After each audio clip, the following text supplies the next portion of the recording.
سلامي للجميع، يا رب جميعا تكونوا بخير. حابة ان انا اتكلم معاكم عن تجربة صغيرة حصلت لصديقة لي.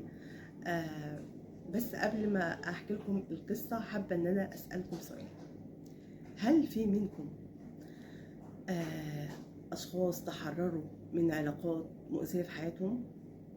علاقة مؤذية، صدمة، صدمات الطفولة، آه، اي شيء حسيتوا بيه ان في وجع او ثقل جواكم. هل انتوا اتشافيتوا واتخطيتوا بمساعدة حد او من غير حد على ان انتوا تتشافوا تماما من الموضوع؟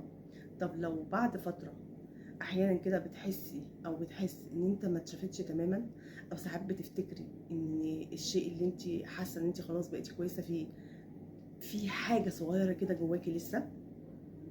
طيب علشان اوضح اللي انا بقوله هحكي لكم القصه الصغيره دي لصديقه لي.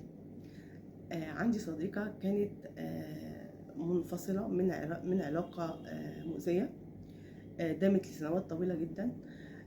المهم ان هي اتشافت واتحررت، خدت الخطوة وخدت القرار واتشافت واتحررت وبقت حد تاني خالص غير الشخصية القديمة، وده كان واضح وباين على نفسها وعلى الناس اللي حواليها وعلى علاقاتها، حتى طريقة تفكيرها اتغيرت تماما.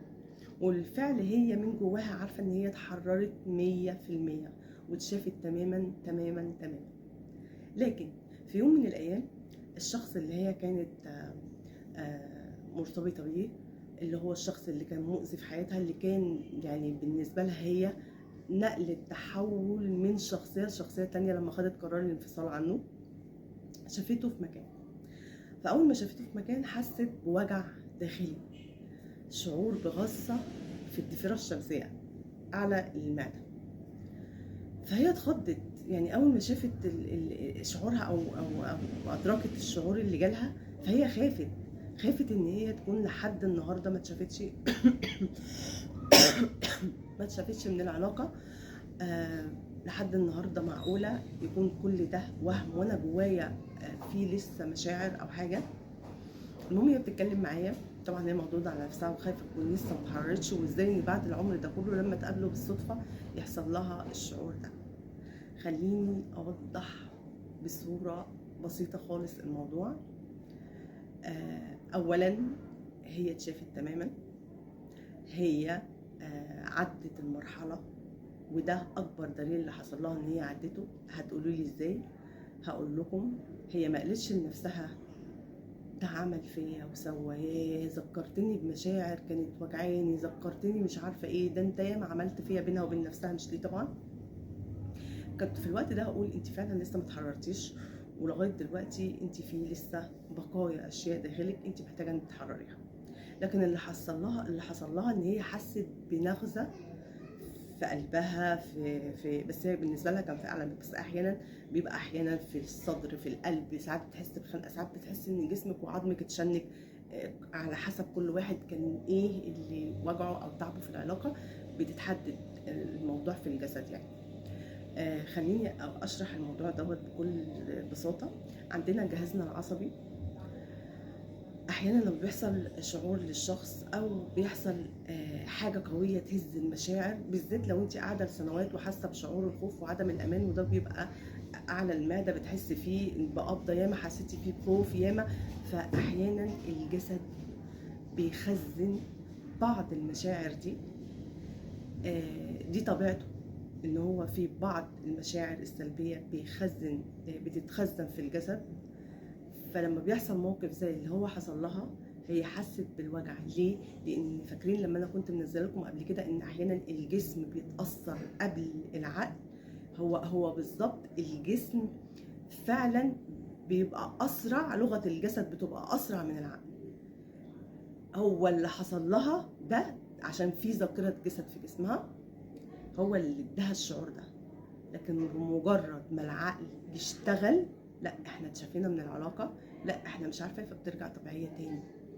ولو حصل لها ده تاني بتكرر نفس التمرين. اول ما العقل هيشتغل هو هيفكرها وهيفهمها ان احنا تخطينا وتعدينا المرحله دي، فانت في امان، انت في وضع امن، وان انت اتحررتي من اللي انت فيه.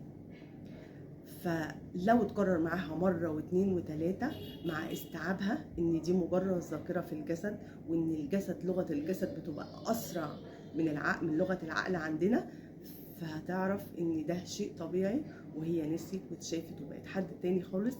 ومع الوقت العقل خلاص هيبرمج الجسم على ده، فبالتالي بعد كده هيقل لدرجه ان انت هتوصلي الوقت لو شفتي الشخص ولا اي مشاعر حتى ذاكره الجسد هتنساها. فانا حبيت ان انا اقول ده فيديو لناس كتير، علشان عارفه ان في منكم كتير ممكن يمر بنفس الظروف، او مثلا تيجي بعد فتره كبيره تفتكري حاجه معينه نتيجه موقف حصل، تقولي معقوله انا لحد النهارده في حاجه جوايا. لا، انت مفيش حاجه جواكي، هو مجرد تخزين المشاعر جسديا، فبتظهر، لكن بمجرد ما العقل يشتغل كل حاجه بترجع كما كان. فاطمنوا على نفسكم. الناس اللي بتحس بالشعور ده شعور طبيعي خالص. الوقت اللي كنا هنقول فعلا ان انت ما اتشافتيش او لسه في بعض الجروح، لو انت قعدتي تلومي يا في نفسك او في الشخص اللي انت شفتيه او ايا كان اللي كان مسبب لك القلق.